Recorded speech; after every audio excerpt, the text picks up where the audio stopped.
first basic thing you want to learn is just a figure 8 around 2 cones. To make this work, you have to send the horse away from you between the cones and then draw the horse toward you on the outside of the cone. You're going to walk backwards, swap your hands, and then send the horse again. The human stays on one side and sends the horse in a figure 8. Next up here is a clover leaf pattern. So this is all done to the left. Obviously, you can also do this entire pattern to the right. So it's go down to the center of your cones, then do like a little 3/4 turn around one cone, and down through the center of the cones again, and then a little 3/4 turn around one cone. And so this whole thing is one direction. There is no direction changes in this particular pattern. I would have her swing her rope the other direction. We did fix that later when I wasn't videoing. All right, and so now we're getting started here to do another figure 8, but it's around all 4 cones. So I'm coaching her through having her just go down around the 2 cones.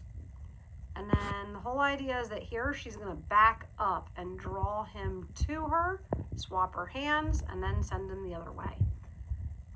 This is really great because eventually the whole idea is that you can do this in a trot, right? So I did actually tell her that she can back up a little further because there she only backs up a little bit and then sends him. So I did tell her to back up that whole length because eventually you're going to actually like jog backwards and have them come towards you, which is a really big deal for a horse. So anyways, once you learn all 3 of these maneuvers, or 4 if you think of your clover leaf as being to the left and to the right as 2 separate exercises. But anyways, once you get good at these, then you can just sort of start combining them however.